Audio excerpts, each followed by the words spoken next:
नमस्कार मेरे साथियों। आज मैं आपको कुछ जीवन की सच्चाई और उत्प्रेरक भरी विचारों से रूबरू कराना चाहता हूँ। चेष्टा करूँगा कि आप मेरे विचारों को सुनकर के प्रभावित हो, और प्रभावित ही नहीं हो, इसको जीवन में उतारने की कोशिश करें। और हमको विश्वास भी है कि आप इसको जीवन में ढालेंगे और अपना जीवन हमारे ज्ञानों की समुद्रों में ढालेंगे, ये मेरा विश्वास है। और जिस दिन आपने ढालना शुरू कर दिया, उसी दिन से आपका जीवन स्वर्ग की ओर प्रशस्त कर देगी। एक स्वर्ग सुख क्या होता है, वो पृथ्वी पर ही आपको पूर्णतः मिल जाएगी। आप तो कल्पना वाली स्वर्ग की चर्चा करते हैं, मैं वास्तविक स्वर्ग की चर्चा करता हूं, जो आपको हर मनोकामनाएं जो दबी हुई है आपके आत्माओं में, उस आत्माओं से निकल करके आपको दृष्टि पटल दृष्टि के सामने दिखाई देगा और उसका सही सुख ले पाइएगा।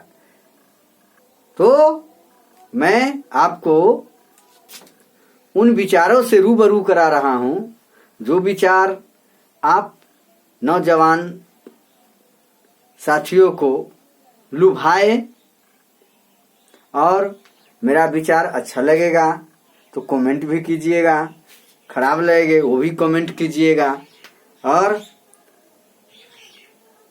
इस चैनल के माध्यम से मेरा लक्ष्य है कि हर स्टूडेंट के पास मेरा विचार पहुंचे और उस विचार को पाकर के जीवन के हर इच्छा की वो पूर्ति करे।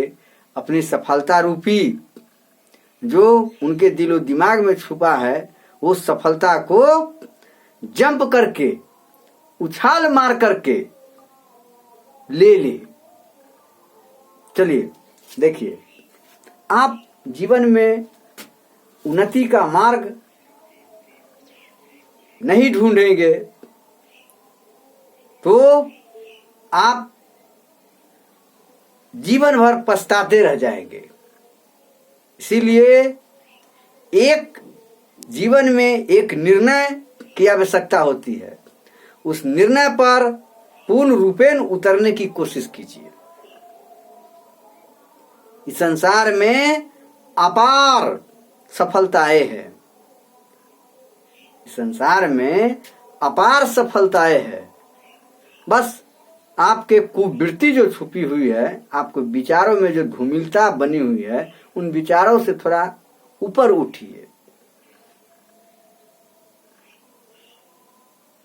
सफलता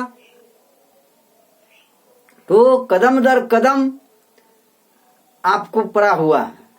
सफलता को समझने की कोशिश कीजिएगा, तब तो उस रास्ते पर चलने का प्रयत्न कीजिएगा, तब एक सफल नागरिक। सफलता वही हासिल कर सकता है जो एक सफल नागरिक को मान सम्मान इज्जत प्रतिष्ठा देना सीख लिया है, जिसमें नम्रता की गुण होता है। वो बड़ों का सम्मान, मान सम्मान, विद्वानों का सम्मान करता है, चरण स्पर्श करता है। उसके द्वारा, उसके माध्यम से ही वो संसार के अपार सफलताओं में वो एक सफलता को हासिल कर पाता है। जब तक आप सम्मानित व्यक्ति को मान सम्मान नहीं देंगे, ज्ञानी पुरुष को मान सम्मान नहीं देंगे, तब तक आप सफलता के द्वार तक नहीं पहुंच सकते हैं। इसीलिए सफल बनना है तो अपने आप को सम्मान दीजिए, बड़ों का सम्मान दीजिए और संयमता को समझिए। चलिए, मैं आपको कुछ विचार दे रहा हूं, उस विचार को समझने की कोशिश कीजिए। देखिए, एक होता है बुद्धि। क्या होता है? बुद्धि। क्या होता है? बुद्धि होता है। इसको विजडम कहा जाता है, विजडम कहा जाता है, ठीक है ना? हाँ, अब देखिए, ये बुद्धि है। इस संसार में जितने जीव है संसार के, सब में बुद्धि होती है। बिना बुद्धि के कोई संसार में जीव पैदा होता ही नहीं है। इसको आप एकदम कसौटी पर कसा हुआ मेरे विचार को अमल कीजिए। तो बुद्धि में यदि शुद्धि नहीं हो, बुद्धि में यदि शुद्धि नहीं हो, शुद्धिकरण नहीं हो, तो उसका उपयोग नहीं करना चाहिए, उस बुद्धि को नहीं लेना चाहिए। जब बुद्धि हो, बुद्धि रामचंद्र जी के पास भी था, रावण के पास भी था, लेकिन बुद्धि में शुद्धिकरण की जो बुद्धि जो थी, वो बुद्धि किसमें थी? राम में, और बुद्धि रावण में भी था।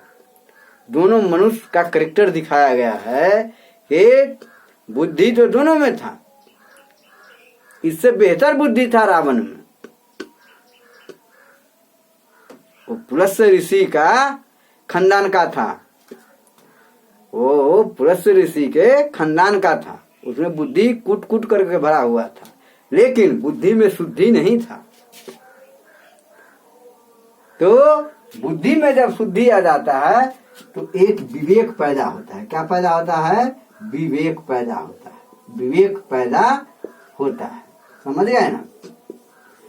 विवेक पैदा होता है, इसी से आपको दिव्य दृष्टि दिखाई देता है। दिव्य दृष्टि, फोरसाइट नॉलेज।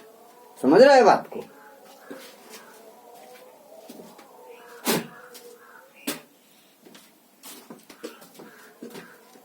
तो बुद्धि में शुद्धि कैसे होगा? आप जब सत्य संगति कीजिएगा। सत्य संगति का मतलब श्रेष्ठ की संगति, उच्च विचार वालों की संगति, उच्च विचार वालों की संगति, उच्च विचारों वालों की संगति कीजिएगा तो आप में बुद्धि में क्या आ जाएगी? चमक आ जाएगी। एक बुद्धि में विवेक पैदा होगा, जिस विवेक के माध्यम से आप एक मानव के रूप में उभरेंगे। गलत सही करने का निर्णय आप में आ जाएगी, प्रॉस्पेरिटी आ जाएगी। तो हमको बुद्धि को शुद्धि करने के लिए श्रेष्ठ अच्छे आदमी को संगति करना होता है, और जैसे संगति कीजिएगा वैसी आपको रंगत मिलेगी। जैसी संगत वैसी रंगत होगा आपका। इस संसार में रंगत लाना चाहता है अपना जीवन को, जो इंसान अपने संसार में रंगत लाना चाहता है, तो आपको संगत भी उच्च करना पड़ेगा। उच्च रंगत लाने के लिए उच्च संगत की जरूरत होती है। तो अच्छे आदमी को जब संगत में आप आ जाएंगे तो आपका रंगत बदल जाएगा। अच्छे बुद्धि कैसे आएगी? अच्छे बुद्धि में शुद्धिकरण कैसे आएगा? आपका आहार, आपका व्यवहार, आपका विचार ही बुद्धि को शुद्धिकरण की ओर ले जाएगा। तब एक विवेक पैदा होगा, जो आप मानव कल्याण के लिए कुछ भी काम करेंगे, मानव के अहित के लिए कुछ कार्य नहीं कर पाएंगे। आप मानव कल्याण के कार्य तभी आपसे संपन्न होगा जब आपको बुद्धि में शुद्धि होगा। तो हम आप जो है वो खाना पीना भी अच्छे ढंग से नहीं कर पाते हैं, खाना भी नहीं कर पाते हैं, खाना भी अच्छे ढंग से नहीं कर पाते हैं। तो व्यवहार भी मेरा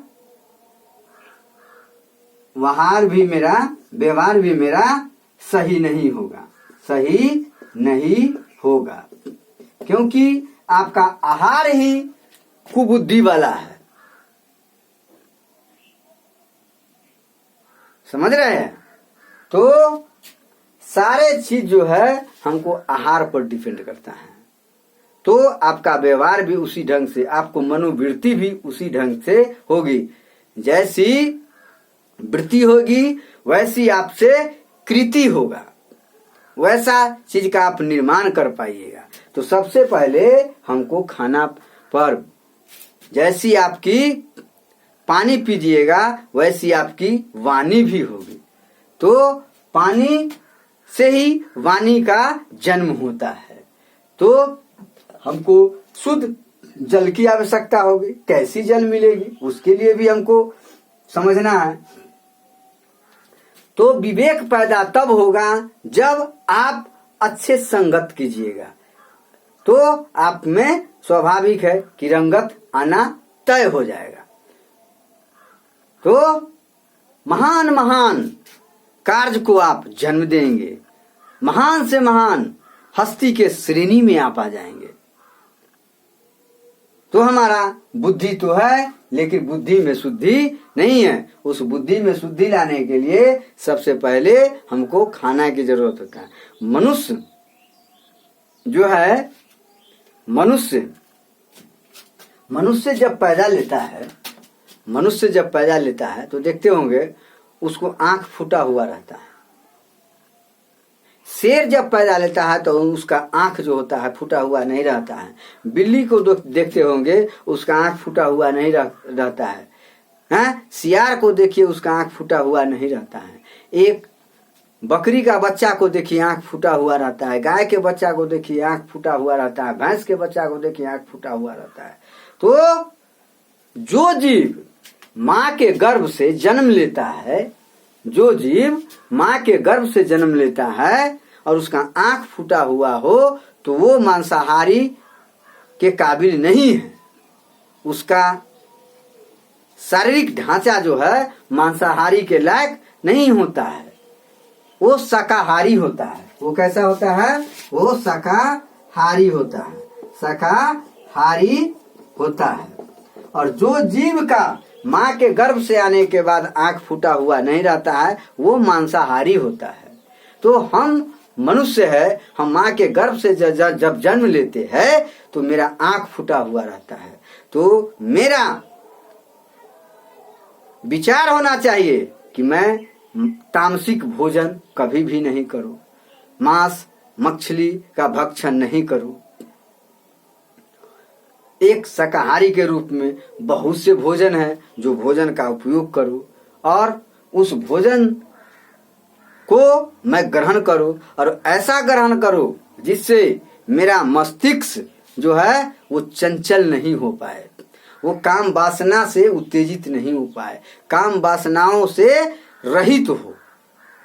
काम वासनाओं जो है, काम वासना रहित हो, वैसी भोजन हमें करना चाहिए। जो काम वासना भोजन युक्त हो वैसी भोजन हमें ग्रहण नहीं करना है। और हमारा जो भोजन है वो मांस मछली, वो राक्षसी भोजन है। जो भोजन हमें कुबुद्धि की ओर ले जाती है, वो सही मार्ग को प्रशस्त नहीं होने देता है। आपके विचारों में जो है नई करने की तमन्ना नहीं पैदा होने देता है, केवल वासना ही पैदा होता है, जिसके कारण आप इसी समाज में, इसी धरती पर सिमट करके एक कोने में दबे हुए रह जाते हैं। इसीलिए आपको खाना पीना पर बहुत संयमता जरूरी है।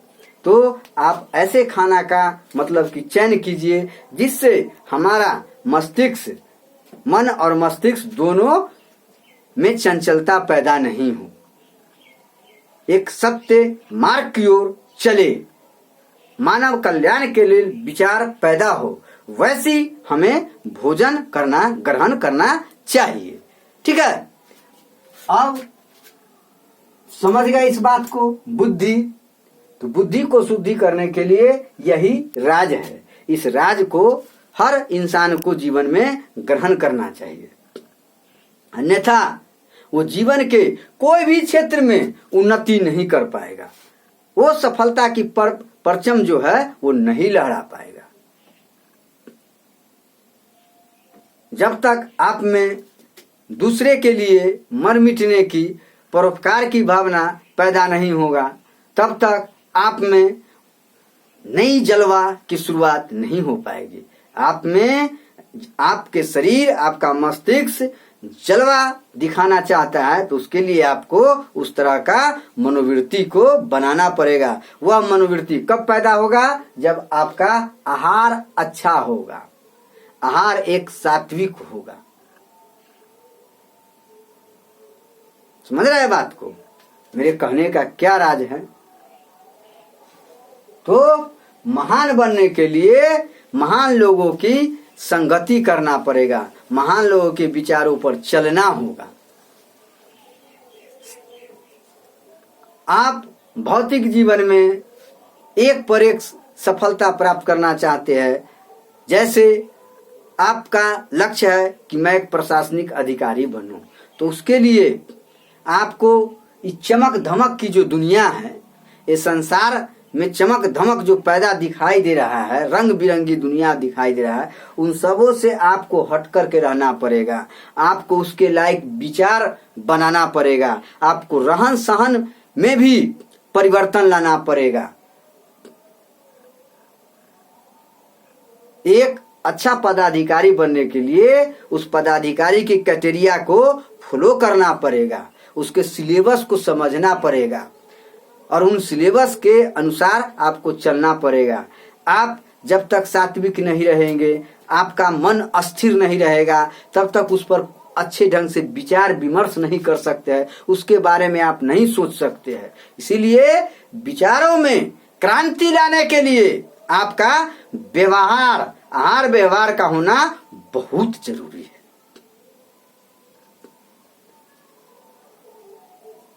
तो आप महान बनना चाहते हैं तो महान के लिए महान कार्य भी आपसे होना चाहिए।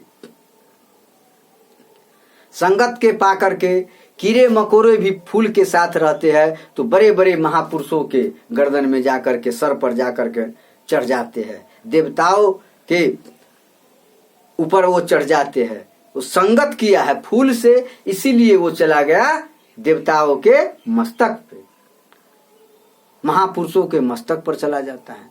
वो कीड़ा होकर के भी चला जाता है, लेकिन हम आप एक इंसान होकर के भी वहां तक नहीं पहुंच पाते, क्योंकि मेरा संगत ही उसके काबिल नहीं है। इसीलिए उन काबिलियत को आपको पैदा करना पड़ेगा। समझ रहे हैं ना बात को? तो हमको जीवन के उन्नति को एक सही दिशा देना है, तो हमको संगत करना पड़ेगा। आपको बनना है वकील, तो वकील के बारे में सही जानकारी होना चाहिए, कैसे बनाया जाता है, उसका नियम कैसे है, क्या है नहीं है, कौन से हमको फैकल्टी ले ताकि वहां तक पहुंचे। एक प्रोफेसर बनना है तो प्रोफेसर के लिए क्या क्राइटेरिया है, उस तमाम चीजों की जानकारी प्राप्त करना है।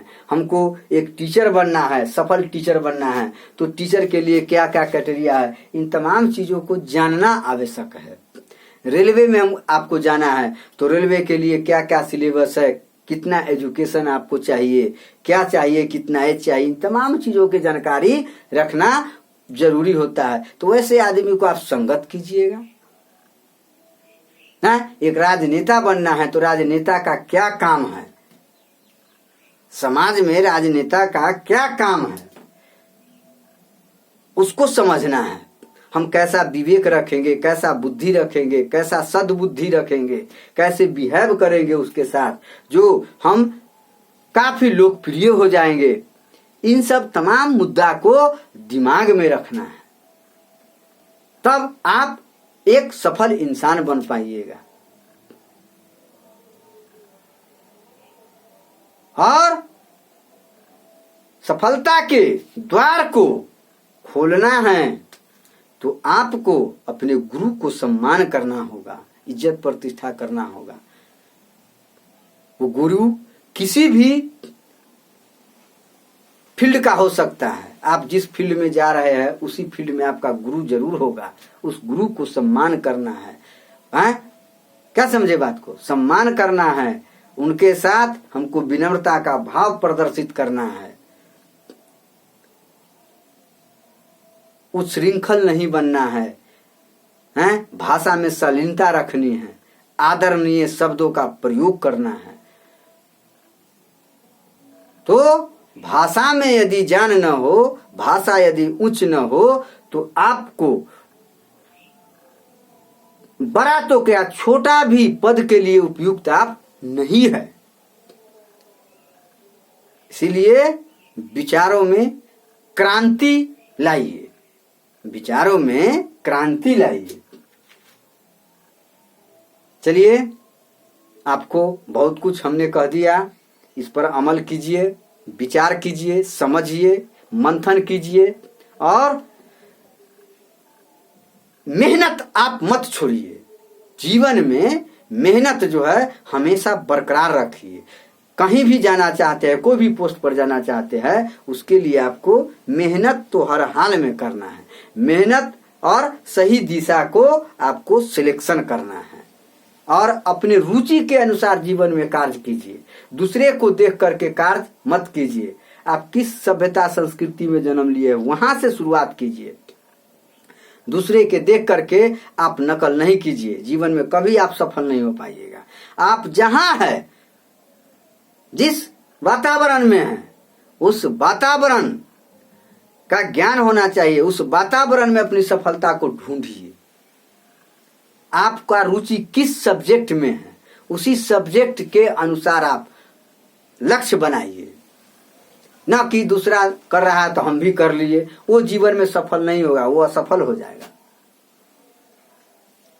आपका शारीरिक मानसिक दशा कुछ और है, उसका शारीरिक मानसिक सामाजिक आर्थिक दशा कुछ और है और आप उसका नकल कर रहे हैं तो कभी भी सफल नहीं हो पाइएगा। इसीलिए अपनी योग्यता को पहचानिए, अपने काबिलियत को पहचानिए और आप अपनी रुचि को भी पहचानिए।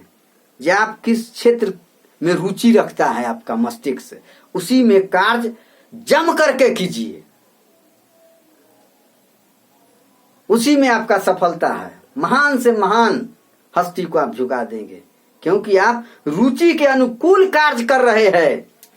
इसीलिए आप महान बनने में कोई तरह के आपके कठिनाई कुछ नहीं बिगाड़ सकता है।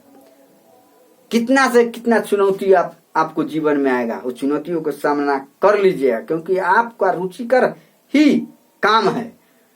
उस काम में आपका रुचि है तो आप उससे पहले चुनौती लड़ने के लिए, चुनौतियां को सामना करने के लिए तैयार भी है।